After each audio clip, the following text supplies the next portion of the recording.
समाज के लोगों को भड़काने का प्रयास न करें। ओवैसी चेतावनी देते हुए कहा कि पूर्व पक्षकार बाबरी मस्जिद के रहे इकबाल अंसारी ने रामनगरी अयोध्या में मंदिर मस्जिद विवाद समाप्त होने के बाद जहां मंदिर निर्माण का कार्य शुरू कर दिया गया है, तो वहीं धन्नीपुर मस्जिद निर्माण की भी तैयारी है।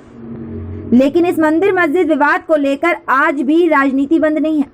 जहां सांसद ओवैसी ने मंदिर ही नहीं, अब धन्नीपुर बनने वाली मस्जिद निर्माण पर विवादित बयान दिया है, जिसको लेकर अयोध्या के संतों में नाराजगी ही नहीं बल्कि महंत परमहंस दास ने ओवैसी पर नफरत भड़काने का आरोप भी लगाया। तो वहीं दूसरी ओर बाबरी मस्जिद के पक्षकार रहे इकबाल अंसारी ने ओवैसी चेतावनी दी कि मुस्लिम समाज के लोगों को भड़काने का काम न करें।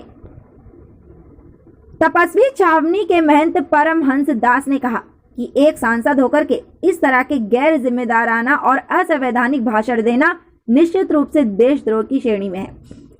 ओवैसी देश का ऐसा गद्दार व्यक्ति है जो हमेशा भड़काऊ भाषण देकर लड़ाने की बात करता रहता है। जब सर्वोच्च न्यायालय ने आदेश दिया है और सर्वोच्च न्यायालय के जजमेंट पर धन्नीपुर में जो निर्माण हो रहा है उसको लेकर अगर ये प्रश्न खड़ा किया जा रहा है, तो ये न्यायपालिका पर प्रश्न चिन्ह है। न्यायपालिका पर प्रश्न चिन्ह खड़ा करने का किसी को अधिकार नहीं है। यह संवैधानिक है, अमर्यादित है, भड़काऊ भाषण है और असदुद्दीन ओवैसी के भाषण पर रासुका लगना चाहिए। इनको सलाखों के पीछे होना चाहिए। ये जब देखो तब हमेशा देश को तोड़ने की बात करते हैं, हमेशा लड़ाने की बात करते हैं। असदुद्दीन ओवैसी का भाषण हमेशा भड़काऊ होता है। कभी इन्होंने देश हित की बात नहीं की। अपने निजी स्वार्थ में हमेशा लोगों को लड़ाने की बात करते हैं। देश के मुसलमानों को इनसे सावधान होकर के ओवैसी जैसे नफरत फैलाने वाले मुस्लिम है, इनको देश का गद्दार समझ के इनको दरकिनार करने की आवश्यकता है। बाबरी पक्षकार रहे इकबाल अंसारी ने कहा, मैं जो 5 एकड़ जमीन मिली है उसमें स्कूल बन रहा है, मस्जिद बन रही है, हॉस्पिटल बन रहा है। उन्होंने फतवा जारी किया है कि कोई उसमें नमाज ना पढ़े, चंदा ना दे। कौम को चाहिए कि उनकी बात का बिल्कुल ध्यान ना दे, क्योंकि सुप्रीम कोर्ट ने जो आदेश कर दिया है वह काम हो रहा है, उसको होने दें। अब सारे विवाद खत्म हो चुके हैं। हिंदू मुसलमानों में एकता है। अब अमन चैन की बात हो रही है, विकास की बात हो रही है। अब मस्जिद और मंदिर की राजनीति बिल्कुल नहीं होनी चाहिए। ओवैसी साहब को चाहिए कि ऐसा फतवा ना दे और मुसलमानों को नुकसान उठाना पड़ेगा। आइए देखते हैं ये पूरी रिपोर्ट अयोध्या से अपूर्व पाठक के साथ।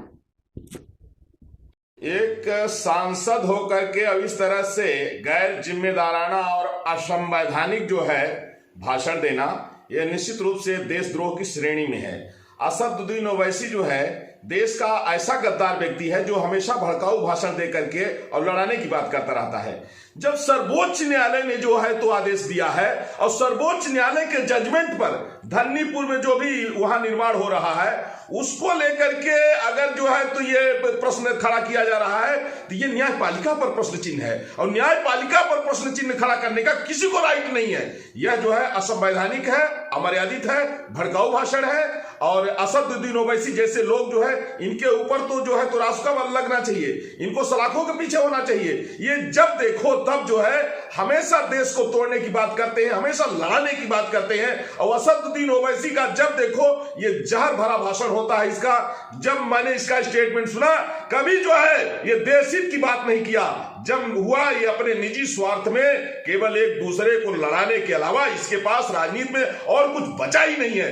देश के मुसलमानों को इससे जो है सावधान होकर के और असदुद्दीन ओवैसी जैसे जो नफरत फैलाने वाले मुस्लिम हैं, इनको देश का गद्दार समझ करके इनको दरकिनार करने की आवश्यकता है।